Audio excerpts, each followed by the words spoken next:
Hello everyone. आज हम start करेंगे हमारा topic diameter and diameter plane. ठीक है, इससे प्रीवियस वाले वीडियो में मैं तुम्हें नॉर्मल ही पढ़ा रही थी, उसी का सब टॉपिक है ये तुम्हारा डायमीटर एंड कॉन्जुगेट डायमीटर्स। तो सबसे पहले देखते हैं कि डायमीटर की तुम्हारी डेफिनेशन क्या होती है।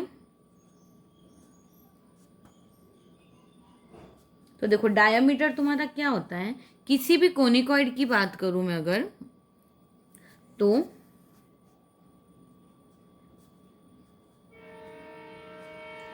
the diameter of a conoid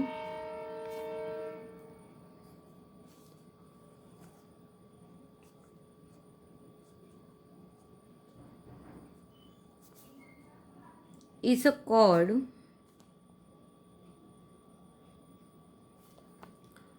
of the conoid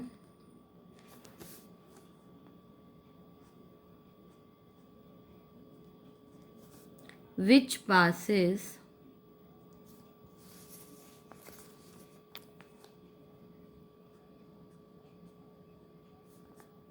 through the centre of a conicoid. यानी डायमीटर ऑफ कॉनिकॉइड क्या है, मेरा कॉर्ड ऑफ कॉनिकॉइड है जो क्या कर रहा है, पास हो रहा है through the centre of conicoid.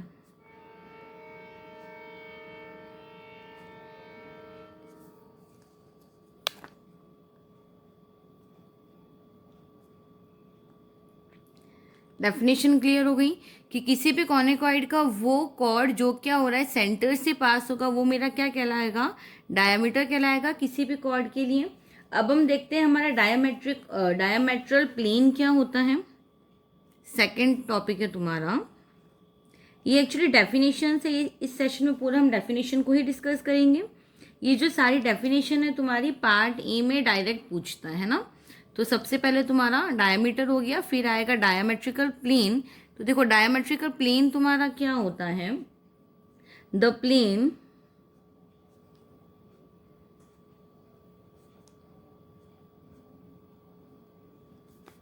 which bisects a system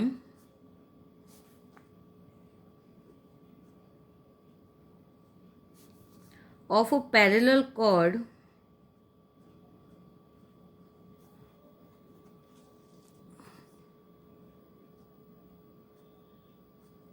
of a conoid, यानी a plane which bisect a system of a parallel chord of a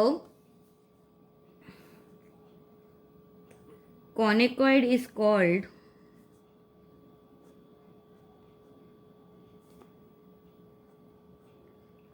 diametral plane. ये चीज क्लियर हो गई। फिर आता है तुम्हारा एक थ्योरम है इससे रिलेटेड, वो देख लेते पहले, उसके बाद आगे की डेफिनेशन की बात करेंगे। तो तुम्हारा थ्योरम क्या है, थ्योरम मान लो या इसको क्या करो, एक डेरिवेशन मान लो। तो ये है तुम्हारा to find the locus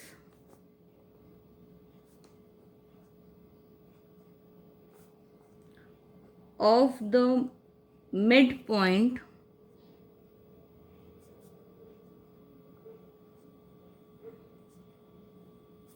of the parallel chord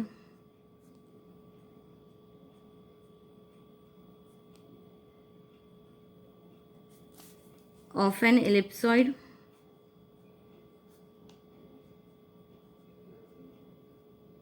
यानी हमें क्या करना है, फोकस निकालना है of the mid point of a parallel chord of an ellipsoid. तो इसके लिए सबसे पहले क्या करूं, मैं एक एलिप्सॉइड की इक्वेशन ले लूं, late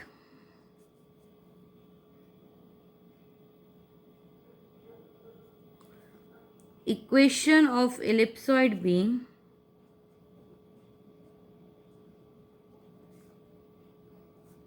x square upon a square plus y square upon B square plus z square upon C square equal to 1। ये मैंने क्या किया, एक एलिप्सॉइड की इक्वेशन मान ली। ठीक है, 3D में एलिप्सॉइड की इक्वेशन हम क्या लेते हैं, यही लेते हैं, x square upon a square plus y square upon B square plus z square upon C square equal to 1। इसको ले लो इक्वेशन नंबर 1। अब मैं क्या करूँ, मैंने कंसीडर किया एक कॉर्ड जो क्या है इस वाले जो मेरा एलिप्सॉइड है इसके पैरेलल है, तो उसकी इक्वेशन देखो क्या हो जाएगी। इक्वेशन ऑफ अ कॉर्ड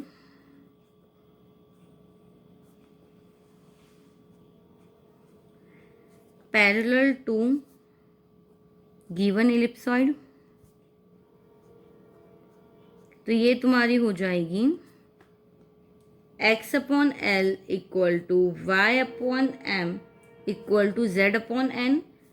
ये तुम्हारा इक्वेशन ऑफ कॉर्ड होगा parallel to the given ellipsoid. इसको मैंने मान लिया इक्वेशन नंबर सेकेंड।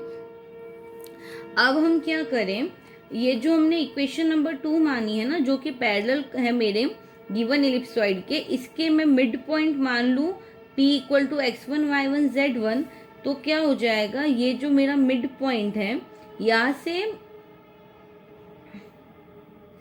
सॉरी, कि ये जो मेरा मिड पॉइंट है ना इसके समांतर यानी इसके पैरेलल क्या हो जाएगा, जो हमारी कॉर्ड पास हो रही है उसकी इक्वेशन देखो क्या हो जाएगी। तो लिख लेते हैं इसको।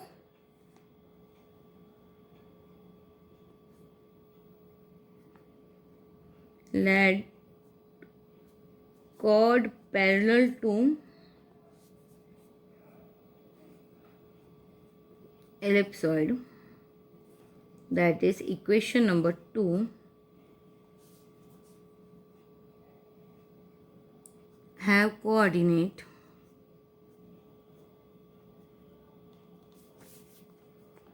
P x1 y1 z1 as a midpoint,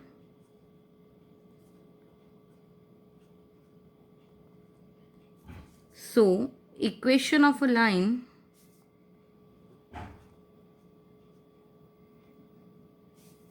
passing through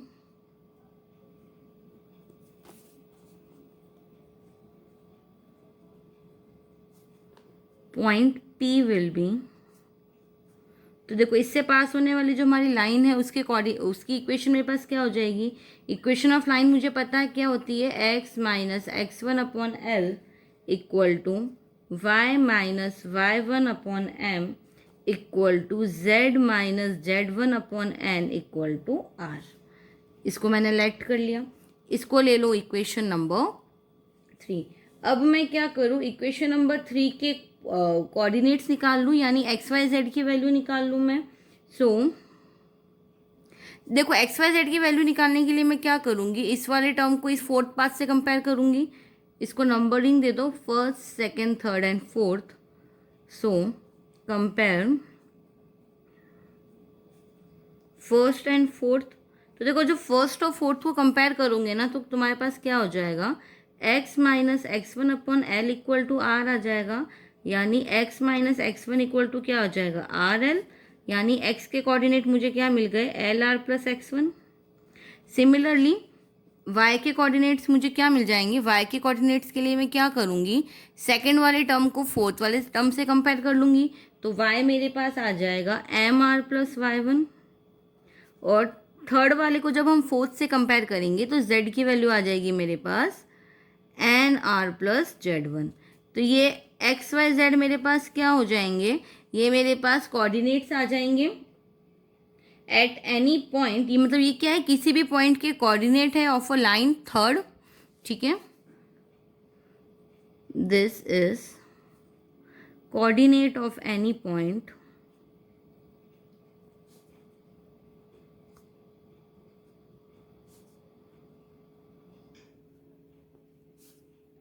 on line 3। यहाँ तक चीज़ समझ में आ गई। अब मैं क्या करूँ, देखो ये जो पॉइंट्स है ना एक्स वाई जेड, ये क्या होगा, मेरा एलिप्सॉइड पे भी लाई करेंगे, यानी जो मेरा एलिप्सॉइड वाली इक्वेशन है उसमें मैं क्या कर सकती हूँ, एक्स वाई जेड की वैल्यू रख सकती हूँ। सो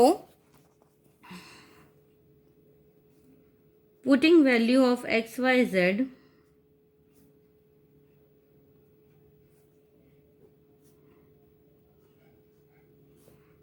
इन इक्वेशन नंबर फर्स्ट। क्यों रख रही हूँ मैं इक्वेशन नंबर फर्स्ट में, क्योंकि ये जो एक्स वाई जेड है ये वाले पॉइंट क्या कर रहे होंगे, ये जो पॉइंट है मेरे एलिप्सॉइड पे लाई करेंगे, इसलिए मैं क्या कर सकती हूँ, एक्स वाई जेड की वैल्यू एलिप्सॉइड वाली इक्वेशन में पुट कर लूँ।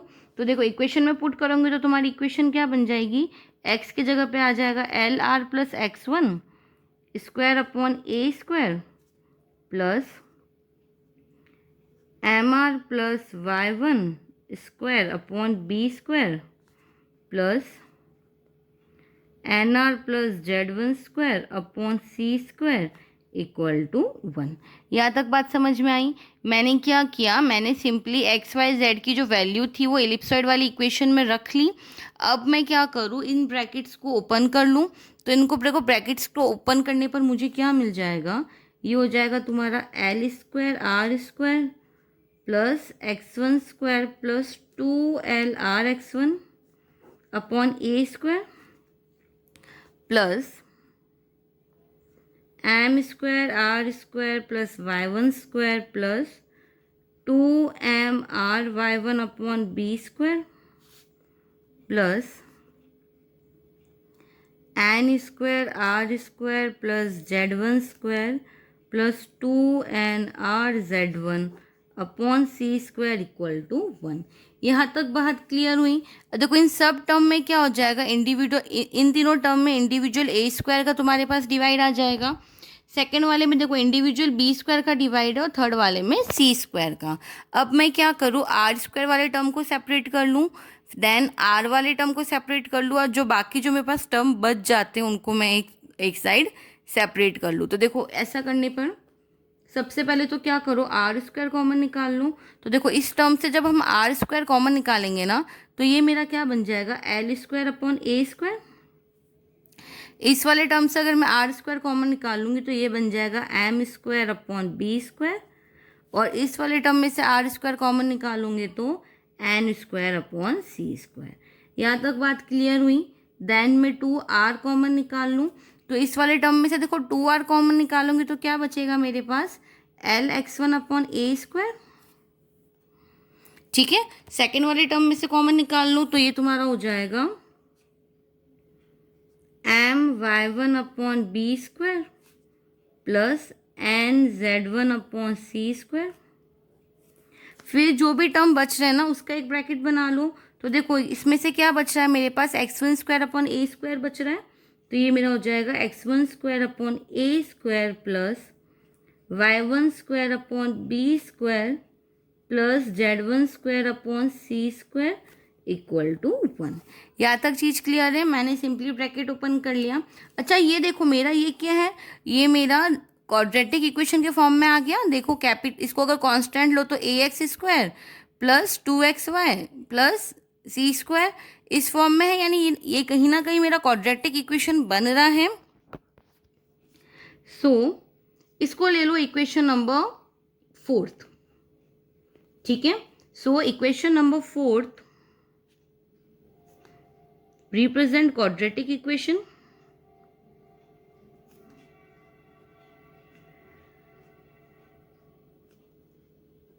that is AR square plus BR plus C equal to, अच्छा ये वन भी इधर मैं ट्रांसफर करा दूँ एक बार, तो ये वन यहाँ पे ट्रांसफर कराऊंगी तो क्या हो जाएगा, माइनस वन हो जाएगा। जो इक्वल टू में वन था ना उसको मैं अगर इधर ट्रांसफर करा दूँ तो क्या हो जाएगा, माइनस वन हो जाएगा। तो ये इस फॉर्म में आ गया। यानी जो मेरा इक्वेशन नंबर 4 है वो क्या कर रहा है, क्वाड्रेटिक इक्वेशन रिप्रेजेंट कर रहा है। यहाँ तक बात क्लियर हुई। तो ये देखो क्वाड्रेटिक इक्वेशन रिप्रेजेंट कर रहा है तो इसके दो रूट्स होंगे, क्योंकि क्वाड्रेटिक इक्वेशन में क्या होते हैं, दो रूट्स निकलते हैं। तो इसके रूट्स तुम्हारे क्या हो जाएंगे, R1 R2। ठीक है, अच्छा इसके रूट्स क्या है, R1 R2 है, तो जो तुम्हारा R1 प्लस R2 है वो इक्वल टू क्या होगा, 0 होगा। ठीक है, क्यों होगा 0, क्योंकि तुम्हारा जो पॉइंट P है यानी x1 y1 z1 है वो क्या है, तुम्हारे कॉर्ड का एक मिड पॉइंट है। लिख लेते हैं। So if its root be R1 and R2 then R1 plus R2 equal to 0 because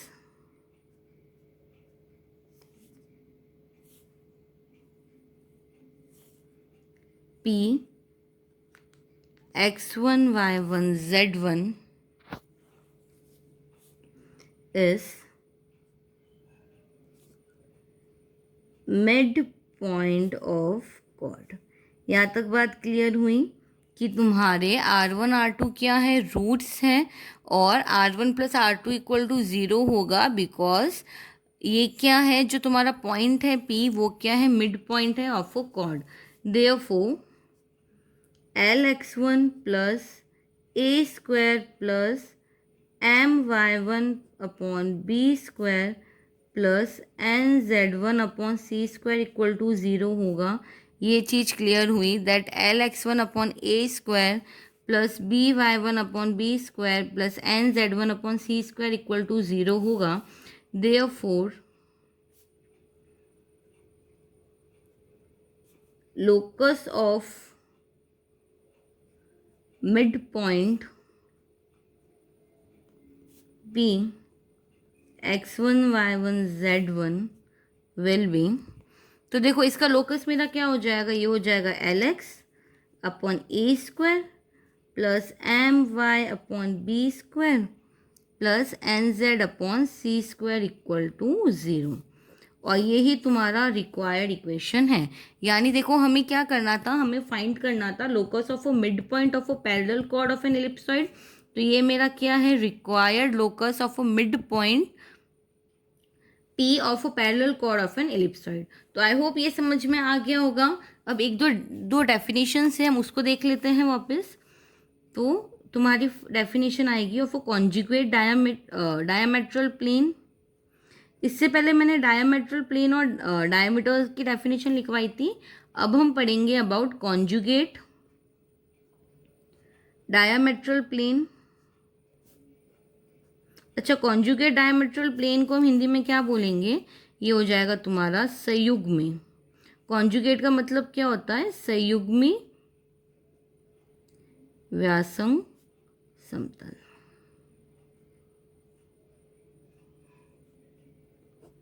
clear है यहाँ तक? तो इसकी डेफिनेशन लिख लेते हैं हम।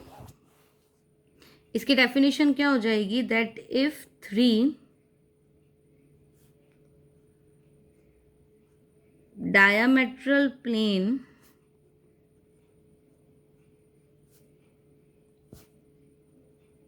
be such that each bisect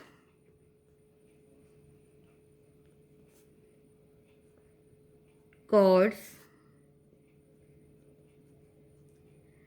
parallel to the line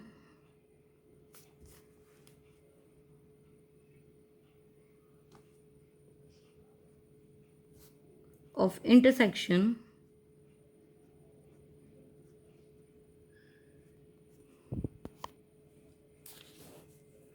of two other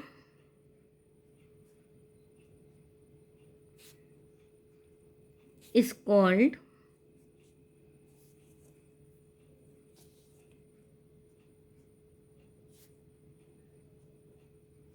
conjugate diametral plane।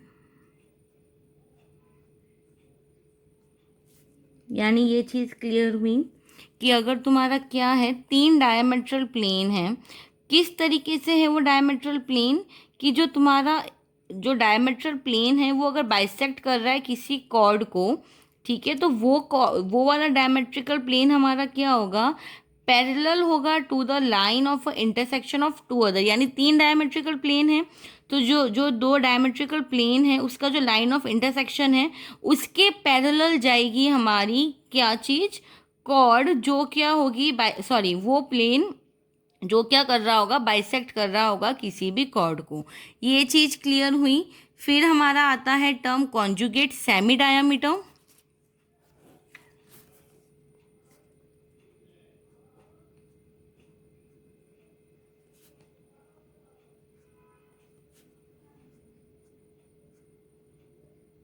तो देखो इसकी डेफिनेशन मेरी क्या हो जाती है कि if 3 diameters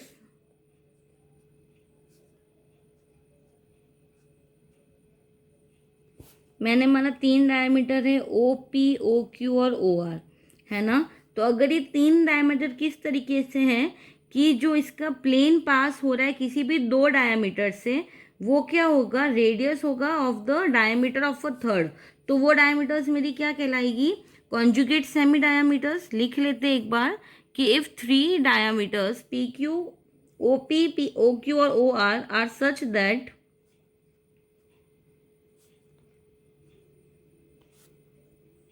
the plane passing through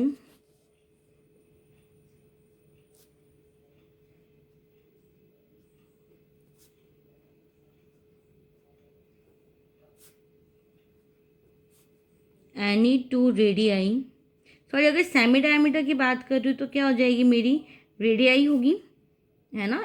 उसको वापस करेक्ट कर लेना कि अगर तीन डायमीटर किस तरीके से है कि जो जो प्लेन पास हो रहा है तो two radii,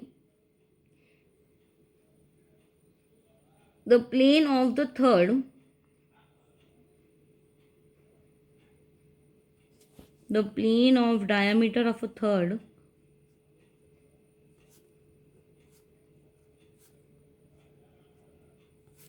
then they are called conjugate semi diameter।